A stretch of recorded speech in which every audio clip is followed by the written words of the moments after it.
Hi, this is Nadia, Montenegro.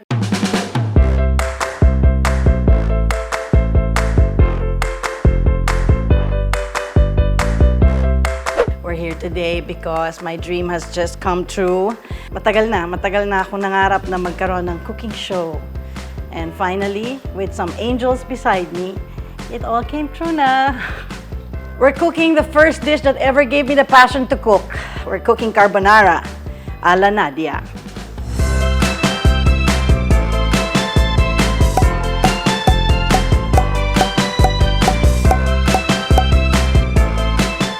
Well, first, it was the easiest. It was the fastest. The one that made me busog right away, aside from rice. It was my most favorite pasta when I was young. So, sabi ko, kailangan matutunan ko na lang siyang lutuin para mas madali.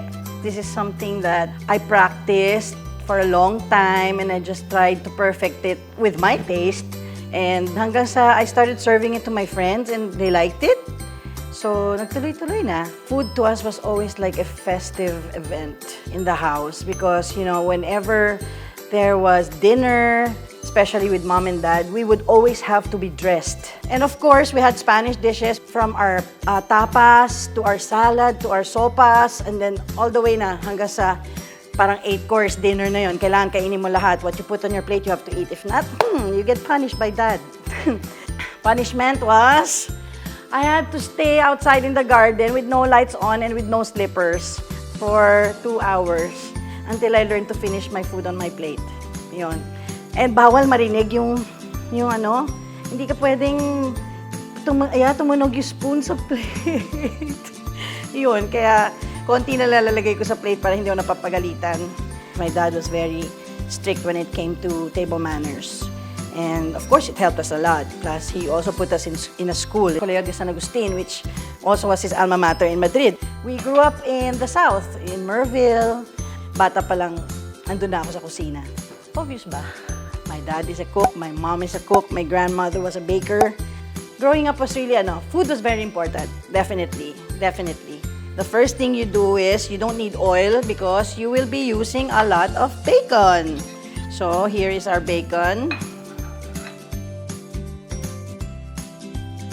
I'm so used to cooking for 8 to 10 because nga sa bahay, alam mo naman, masyado akong tinipid ng mga anak ko. And this is for 1 kilo pasta. First, you heat your pan. Bacon first. No, with nothing. Just smoked bacon. If you want honey cured, that's fine. Prep time, 10 minutes. Depends how fast you move. But cooking time, it just takes less than 5 minutes. Actually, you're gonna see it because bacon lang talagang kailangan mo antayin na maluto. If you want it crispy, fine. There are also some ways na some people cook their bacon first and then set it aside. And then they make the sauce and then they top it. Me, I keep it in my sauce. And sometimes you also, for presentation-wise, you can also leave some bacon, for the toppings. Pure foods, of course. Sorry 80s kid ako eh.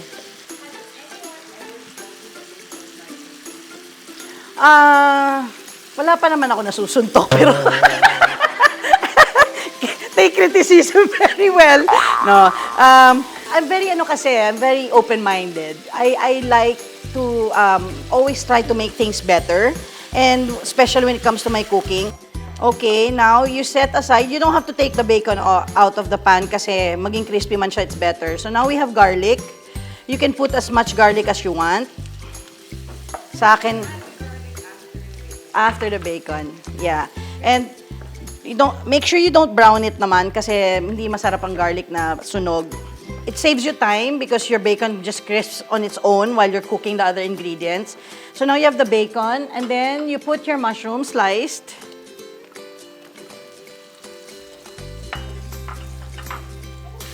So now you can mix the bacon now with all the ingredients. And then, this is the best part.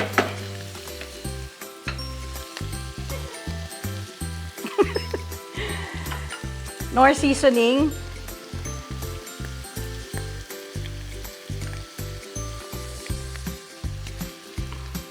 You can add as much as you want.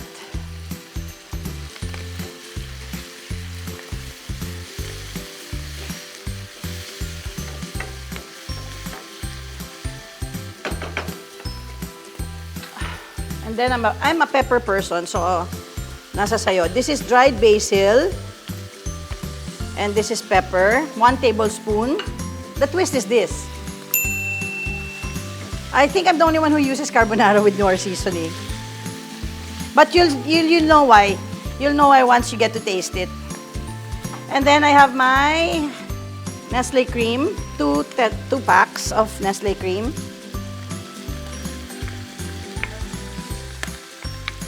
Yeah, but that's for 10 people, remember? So that's konti lang.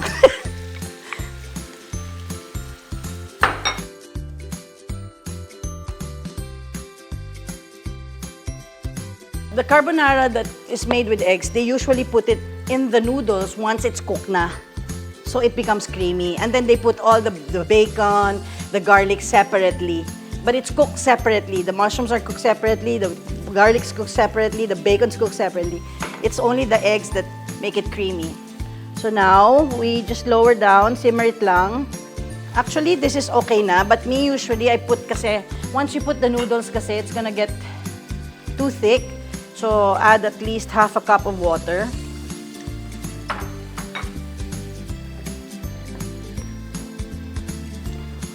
And then, okay, now, what I do is, I will add it here.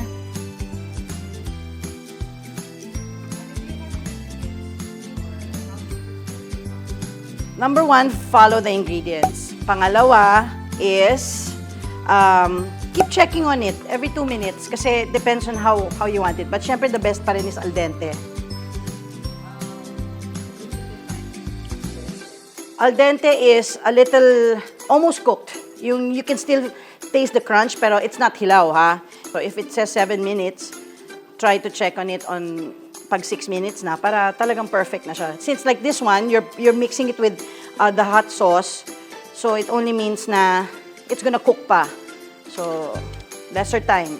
But you know what? It's also better na, like, me kasi I like mixing it na para I can measure the, the sauce to the pasta. I don't like it kulang. I don't like it sobra. So, but some people, they put the pasta na on the plate and then they just pour the sauce on top, which is okay. It's fine.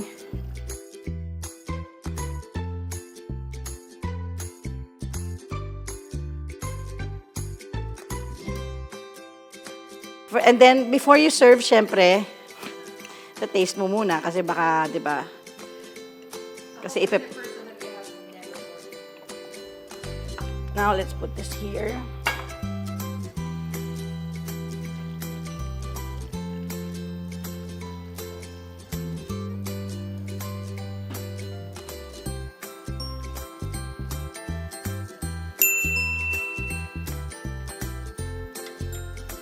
And then you put your parmesan.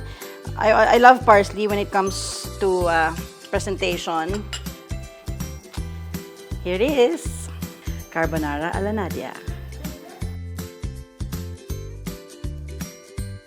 The dish, good for 10 people. Ang talagang ano lang naman dito is the bacon. But you won't spend more than 400 to 500. And that's for 10 people. So, 1 plate of pasta per person, around 50 pesos. Please share your versions of carbonara. Come and check our Facebook and our Instagram, Cucina Ni Nadia. And sa Facebook, Nadia Montenegro fan page. Mag-communicate tayo doon. Let's share our recipes. And let me know, baka naman meron kayong mga recipes na ako naman ang pwedeng matuto. Guys, this is the first dish that I ever cooked na shinare ko sa inyo, mga friends ko. And I really hope to get some comments and suggestions soon from you guys. And I really hope you enjoy it. Remember, cook with your heart.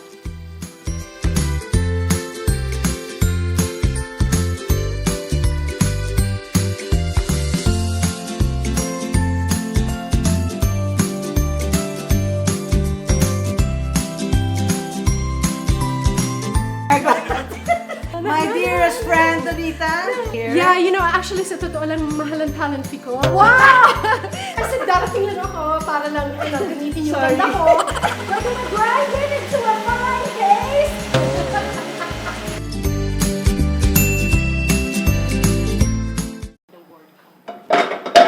Sorry. So So, yun. Ayan na naman. Please subscribe.